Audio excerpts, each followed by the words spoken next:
Guys আমি চলে যাচ্ছি এবং আমার সাথে কে দেখা করতে আসছে? আসেন আসেন আসেন, আমার বেস্টি দেখা করতে আসছে এবং সে রাত 1টার দিকে আমার সাথে দেখা করতে আসছে। 12টার দিকে আসছে। আর এখন বাজে 2টা। আমরা গল্পই করতে আসছি। সে আসলে সামিউলের জন্য একটা খুব সুন্দর গিফট নিয়ে আসছিল। গিফটটা ওখানে আমি গিফটটা দেখাইছি অলরেডি অবশ্য ব্লগের মধ্যে, যে খুব সুন্দর একটা গিফট নিয়ে এসেছে। আর গিফটটা চুজ করছে হচ্ছে আপনাদের পছন্দের রাকিব ভাইয়া। আসলে তারা দুইজন আসছে, আমি খুব খুশি হয়েছি। আমার অনেক মন খারাপ হচ্ছিল যে আমি চলে যাচ্ছি হুট করে, আমি কাউকে কিছু বলতেছি না, সারপ্রাইজ। বাট আমি ওকে ওই দিনই বলছিলাম যে আমি চলে যাব এত তারিখে। আমার আসলে আমি আসলে অনেক আগেই জানতাম যে ভাইয়া যখন আসবে চলে যাবে, বাট মানে এবার যে শিওর যাবে ও কোথাও তো বলতেছিল, তো তখন আমাকে বলছে যে আমি এবার চলে যাচ্ছি 25 তারিখে। আমি আচ্ছা যাওয়ার আগে চল একদিন দেখা করি, কারণ হচ্ছে ওর রিসেপশনেও তো আমরা ওভাবে কথা বলতে পারিনি। আর ওই দিন ওর একটা প্রবলেম হয়েছে। ওই দিনই মেইনলি আমি ভাইয়ার জন্য গিফটটা নিতে চেয়েছিলাম, বাট ওই দিন মানে কি আর বলবো, ওই দিন আসলে একটা ওর সাথে একটা ইনসিডেন্ট ঘটে যায়। তার বেচারের অনেক মন টন অনেক খারাপ থাকে, বাট ও সেজন্য আমার সাথে দেখা করার জন্য সে কখন থেকে সে ওয়েট করতেছে। আমি তাকে ওয়েট করার সেই রাত 8টার দিকে রেডি হয়েছি, তখন থেকে বসে আছি।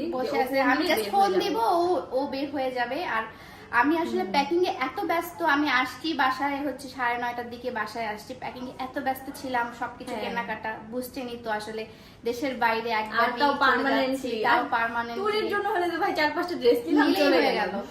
কিন্তু আসলে দেশের বাইরে পার্মানেন্টলি যাওয়া এটা খুব কষ্টের। বাট আমি ওকে অনেক মিস করবো। বাট ওকে আমি বলছি যে নেক্সট ট্যুর হচ্ছে আমাদের ইউরোপেই করতে হবে। নেক্সট ট্যুর হবে নাকি জানি না, কারণ এগুলো ভিসার প্রসেসিং অনেক কিছু থাকে তো, বাট ইনশাআল্লাহ ট্রাই করব, যাতে আসতেই হবে ইনশাআল্লাহ। আর আমি বলছি যে সবকিছু দায়িত্ব আমার, তোরা জাস্ট আসবি। আমি আর ভাইয়া আমাকে বলছে যে ভাইয়া হচ্ছে অনেক মজাদার রান্না করতে পারে, আমাদেরকে রান্না করে খাওয়াবে।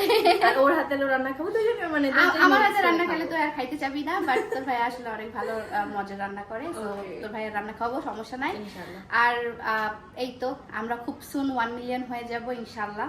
সাবস্ক্রাইব করে দিয়েন। আর এই তো আমাদের জন্য দোয়া করেন। আসলে সাবস্ক্রাইব আমার দরকার নাই, আমাদের জন্য দোয়া করেন, তাইলেই হবে যেন আমাদের ফ্রেন্ডশিপটা এইভাবে বন্ডিংটা। আসলে ওর সাথে আমার দেখা খুবই কম হয়েছে, বাট মানে থাকে না অনেকের সাথে অনেক দিনে দেখা পরিচয় থাকলেও আসলে বন্ডিংটা ওরকম হয় না যেরকম ওর সাথে। তো এই জন্যই যাচ্ছিলাম যাওয়ার আগে অ্যাটলিস্ট ওর সাথে যেটা একবার দেখা হয়। আর আমার খুবই কম মানুষের সাথে আমি আসলে দেখা করে যাচ্ছি।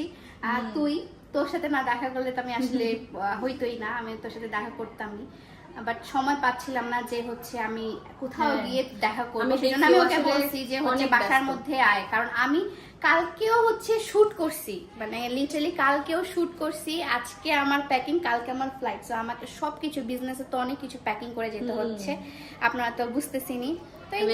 বিজনেস এখানে রেখে চলে যাচ্ছে, বাট আমি আবার আসবো, সমস্যা নেই। আমি তো একবারই যাচ্ছি না, আমি আবার আসবো, যাওয়ার মধ্যে থাকবো। হ্যাঁ, বাট ইনশাআল্লাহ তুমি সেফলি যাও, এটাই দোয়া করি। আর দুজনে হ্যাপি থাকো, সুখে থাকো, এন্ড সংসার জীবনে বেস্ট অফ লাক।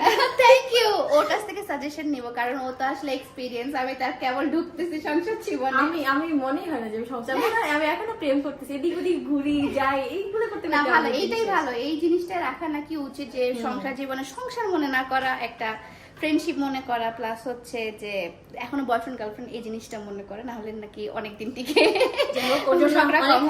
তুই ভাইয়ের সাথে অনেক ভালোভাবে থাক, আর ইন ফিউচারে মানে এখন তোমরা আরো অনেক ভালো ভালো মেমোরিজ মেক করো বিয়ের পর। এই তো best of luck. Thank you.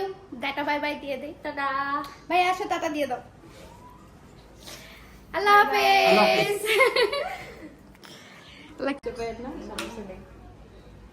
আমি সত্যি কথা আন্টির কথা অনেক ভাবতেছিলাম যে আল্লাহ প্রিয়া চলে যাচ্ছে, আন্টির কি হবে। আন্টির কথা ভাবলে আমার খারাপ লাগে ভাই। আমি আমার আম্মুর কষ্ট বুঝতে পারি, যেহেতু আমার আম্মুর আসলে আমরা 4 মেয়ে, কোনো ছেলে নাই, আর আন্টির হচ্ছে 2 মেয়ে, কোনো ছেলে নেই। তো মানে বলতে গেলে আমাদের সেম তাকে আর কিছু বলবো না। ও কাঁদে দিবে, কান্না করে দিবে, পরে দেখে যে আন্টিও কান্না করে দিবে। থাক আন্টি, সমস্যা নেই, আপনার এই মেয়ে চলে যাচ্ছে, কোনো টেনশন না, আমরা কিন্তু আছি, এই মেয়ে আছে, ঠিক আছে। তুই আসিস, আমার মাকে একটু দেখতে আসিস। আসবো, সমস্যা নেই ইনশাআল্লাহ। সুমাইয়া আসে নাই, আমার অনেক মন খারাপ, আমি জীবনে ভুলবো না ও যে আসে নাই। হ্যাঁ, অথচ ভাইয়া ফরিদপুর থেকে চলে আসছে আমার সাথে দেখা করতে। বিয়েতে আসলে, কারণ ওটা তো কাজ ছিল, কিন্তু সুমাইয়া ফ্রি ছিল। সুমাইয়া আসতে চাইলে আসতে পারতো, বাট ও ইচ্ছা করে আসে না। ভিডিও করছি, ব্লগে অ্যাড করে দেবো ভাইয়া। তো কি হয়েছে,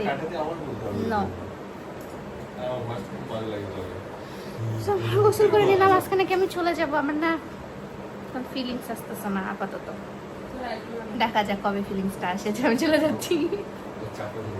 ব্যস্ত ছিলাম, জানোই হয়তো বা আমি ইয়ে করছি মাত্র, তো সেটা তোমাদের সাথে কথা বলা ইয়া হয় না, ওরা তো ছিল আমাকে।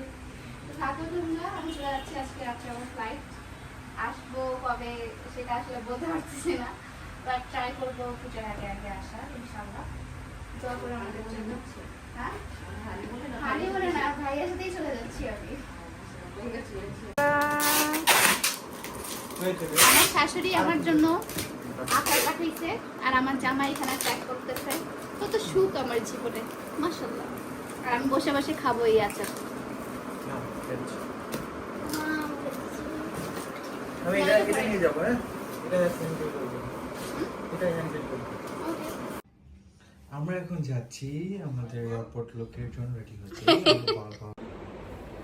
চলে যাচ্ছি দেশ ছেড়ে। তারা খুব মন খারাপ করে এবার সে ক্যালটাচ্ছে। একদমই না, না একদমই মন খারাপ নাই, আন্দাজি। তো আমরা এয়ারপোর্টের জন্য আসলে বের হয়ে যাচ্ছি এখন। গাড়ি চলে আসছে অলরেডি, সো লাগেজগুলো নিচে দিচ্ছে।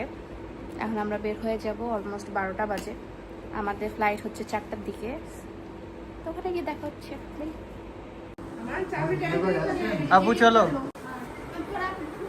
এই যে সামনে পাশে সোজা ঢুকবেন, ইন্টারনেশনাল গলিতে, তারপরে একদম সোজা যেতে, তারপর ডানে যাবেন। এই তোমরা কি আমাকে মিস করবে? না, আমরা এমনি আসছি, ভাবতেছি একটা আপদ বিদায় হইছে। বিদায় করতে আসছি, বিদায় করে সামনে সাক্ষী। আর কত যা, বের হয়ে যা।